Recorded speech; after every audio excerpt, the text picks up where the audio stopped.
Olá, começa agora o Decisões e Argumentos, hoje trazendo um debate sobre o homeschooling, um termo em inglês que significa educação domiciliar. Recentemente, o Supremo Tribunal Federal votou e proibiu o homeschooling. A maioria dos ministros defendeu que é preciso que o Congresso regulamente essa modalidade de ensino. Porém, com o ensino público tradicional em uma situação complicada, com falta de professores, estruturas ruins e, em muitos casos, até de bullying e violência, o homeschooling ganha cada vez mais força no Brasil. De acordo com dados da Associação Nacional de Educação Domiciliar, cerca de 6 mil crianças são educadas em casa. Bom, para discutir esse assunto, estão comigo hoje o vereador do PSB, Eliseu Gabriel, o coordenador do curso de Pedagogia da Universidade Presbiteriana Mackenzie, o Ítalo Francisco Curcio, e também o jornalista e escritor Daniel Barros, que é autor do livro Por que se aprende tão pouco nas escolas? Bom, senhores, primeiramente, muito obrigado pela presença e eu quero dar início aqui ao nosso debate com a seguinte pergunta para os três convidados. O que acontece? A educação tradicional está defasada? Eu agradeço pelo convite que me fizeram, a TV Câmara, para mim, é realmente um momento especial. Por quê? Porque nesses momentos nós podemos externar um pouco daquilo que nós trabalhamos, não só em sala de aula, mas nas nossas palestras, nas nossas entrevistas junto à imprensa, em outros órgãos da sociedade. Eu, particularmente, penso que realmente a educação, sobretudo em nível nacional brasileiro, ela está defasada. Mas isto não é algo que está ou diz respeito somente à nossa nação. No mundo todo, a escola está sempre defasada.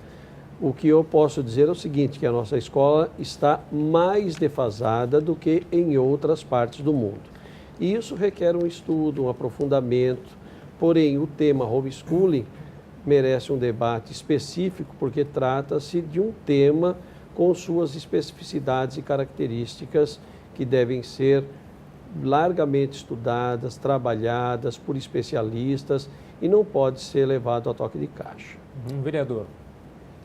Olha, existe uma ofensiva contra o ensino público e existe uma propaganda intensa, né, contra o ensino público, que a escola não presta, não sei o quê, não sei o quê. Mas, na verdade, a educação pública, o sistema de ensino do Brasil, ele consegue colocar milhões e milhões de pessoas na vida da sociedade. Quer dizer, é a única chance que as pessoas têm de alguma oportunidade, o ensino público e gratuito. Então, é claro que existe uma defasagem muito grande até no aspecto cultural, quer dizer, o povo brasileiro tem um atraso histórico, né, de conhecimento, de cultura. Isso tudo se reflete no ensino público. Porque você veja, as famílias também desses alunos que chegam às escolas hoje também não tiveram oportunidades. Então, existe todo um processo, ainda que está em processo de desenvolvimento, quer dizer, existe uma possibilidade muito grande. Eu sou extremamente otimista nisso, embora a gente ache que a educação tem que melhorar, tem que melhorar. O que não pode é atacar a educação. A gente não pode atacar o professor, achar que o professor é só instrutor. A gente não pode atacar a escola, que a escola é um ambiente onde as pessoas se encontram, o convívio social é fundamental. A gente não pode dizer que as novas tecnologias vão substituir a educação como um todo. Então, existem muitas confusões aí, achando que a escola, para ser boa, precisa ter grandes tecnologias, A educação não é o prédio, a educação são as pessoas que estão dentro do prédio da escola.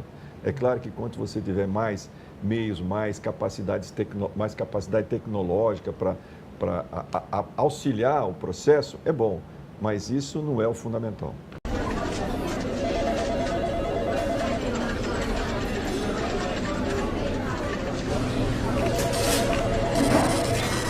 O jornalista, o Daniel Barros, né, que inclusive, como eu falei aqui na abertura do programa, é autor do livro Por que se aprende tão pouco nas escolas, né, Daniel? Livro País Mal Educado, Por que se aprende tão pouco nas escolas, que é um livro-reportagem que fala sobre o que eu entendo ser o maior problema da educação básica no Brasil hoje, que responde um pouco a sua pergunta, que existe uma crise de aprendizagem. Os jovens e as crianças vão à escola e não aprendem o suficiente, não saem de lá com um aprendizado adequado. Todas as vezes que a gente tem avaliações, por exemplo, do SAEB, do Sistema de Avaliação da Educação Básica no Brasil, a gente tem evidências claras de que, por exemplo, jovens ao final do ensino médio não conseguem distinguir opinião de fato, não conseguem entender duas opiniões divergentes, claramente divergentes, opostas em um mesmo texto, não conseguem resolver problemas muito elementares de porcentagem. Jovens, crianças de 6 anos, de 8 anos, desculpa, que é a idade da avaliação nacional de aprendizado, não conseguem somar 14 mais 17, 55% delas. Então, que são consideradas, não tem nível de alfabetização suficiente. Para mim, a grande defasagem da educação básica é de que a gente a gente tem uma crise de aprendizagem. Os nossos estudantes não estão aprendendo adequadamente. Em outros lugares, que conseguiram melhorar o aprendizado, há uma série de intervenções, uma série de alavancas que eles mexem para conseguir melhorar. E a principal delas é o professor. A principal delas é melhorar a qualificação, tornar o professor, garantir que você tenha um professor mais motivado, mais qualificado na sala de aula para ajudar os estudantes a aprender, para fazer esse trabalho que é um trabalho que precisa de um profissional. E é por isso que eu entendo que talvez homeschooling não seja a melhor saída para essa nossa crise de aprendizagem, porque necessariamente a resolução desse problema passa por um profissional, passa pelo professor. Tarefa de ensinar não é uma tarefa trivial, é uma tarefa que demanda uma capacitação profissional para tal. Olha só, o artigo 205 da Constituição Federal de 1988 diz que a educação, direito de todos e dever do Estado e da família, será promovida e incentivada com a colaboração da sociedade, visando ao pleno desenvolvimento da pessoa, seu preparo para o exercício da cidadania e a sua qualificação para o trabalho. Bom, nesse caso, quem que está aí falhando no desempenho do seu papel? A escola, os pais, os dois?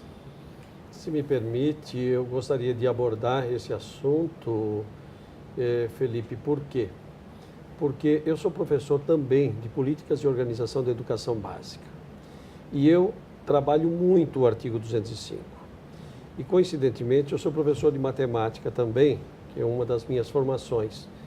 Quando aparece no artigo 205 que a educação é responsabilidade do Estado e da família, e em matemática representa intersecção. Isso significa que é responsabilidade de ambos. A educação não pode ser dada somente ao Estado e a educação não pode ser dada somente à família. Por quê? Por razões pedagógicas, por razões sociais, sociológicas. Nós temos que valorizar a escola, porque a escola tem um fator social muito grande. E temos que valorizar a família, porque a família também tem um valor social muito grande. Tanto que a minha pregação em sala de aula, em relação aos meus alunos, futuros professores, é a de que professor e pai têm que estar em constante diálogo. Agora, não pode existir um monólogo.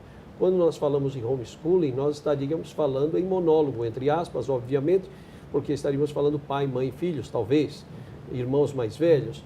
Mas esta, para mim, não é a solução. O fato de nós termos uma educação com problemas, educação compreende ensino e outras coisas mais, não somente o ensino. Então, o que é que um pai tem para oferecer para os seus filhos? Princípios e valores da família, excelente. Eu defendo esses princípios e valores e sou um defensor da família.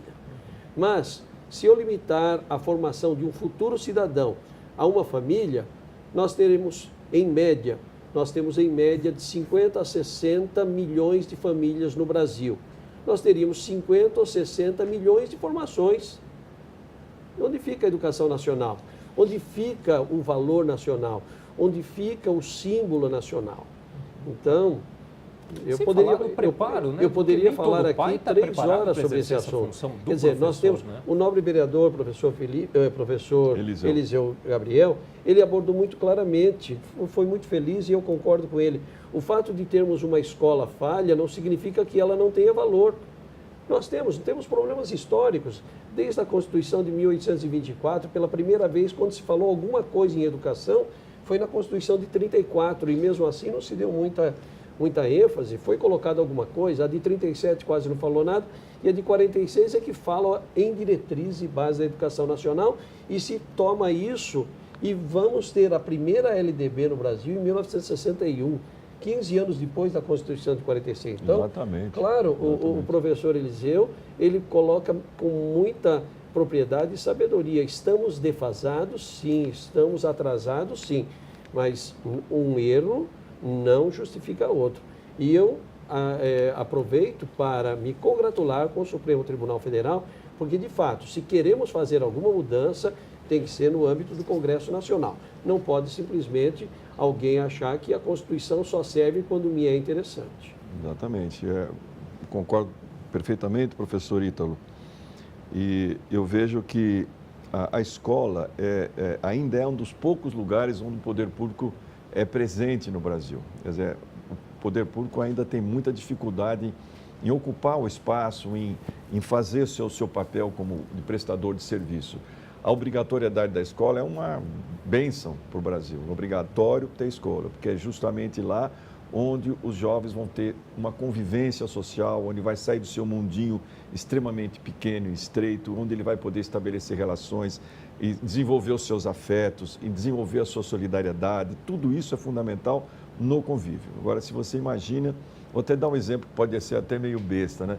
Você imagina aquelas monarquias antigas, né, do século XVII, século XVIII, onde havia os casamentos consanguíneos, né? Porque as pessoas não saíam do seu pequeno mundo. Né? Os casamentos consanguíneos, os filhos tinham uma vida curta, né? Por questões biológicas. Né? Então, é a mesma coisa a educação, o desenvolvimento intelectual da criança. Se ela está restrita a uma família, a um pequeno grupo, é uma pessoa extremamente limitada, que enxerga muito pouco o mundo. A educação, numa redoma, exatamente, é uma bolha, né? Uma bolha. Então, como o professor falou, então a gente precisa ter toda essa diversidade, toda essa riqueza que o relacionamento entre as pessoas existe. É claro que você, mas na escola tem bullying, isso aqui, bom, e daí? É justamente o que precisa estabelecer, são as regras de convivência. É isso que nós precisamos fazer. Quais são as regras de convivência numa escola? E na vida adulta, professor, me permite, na vida adulta também não existe o bullying? Claro que existe. Claro que existe. Nós mesmos estamos sujeitos o tempo inteiro. As crianças não podem ser completamente protegidas da sociedade. Se torna frágil, né? ele se torna frágil. Você precisa se acostumar à convivência em sociedade. Agora, minha grande questão é se com a educação como nós temos hoje, temos dificuldade de garantir que os nossos professores estão adequadamente qualificados para poder garantir o aprendizado dos alunos, você imagina se a gente leva isso, numa boa parte dos nossos estudantes, para a família, onde não há controle, capacidade nenhuma de formação continuada, de qualificação daquelas pessoas, de garantir que elas têm, os pais ou os irmãos mais velhos, como você mencionou, têm a formação adequada para ensinar os professores, que não é trivial, é o conhecimento do conteúdo específico e a capacidade de passar aquele conteúdo, de falar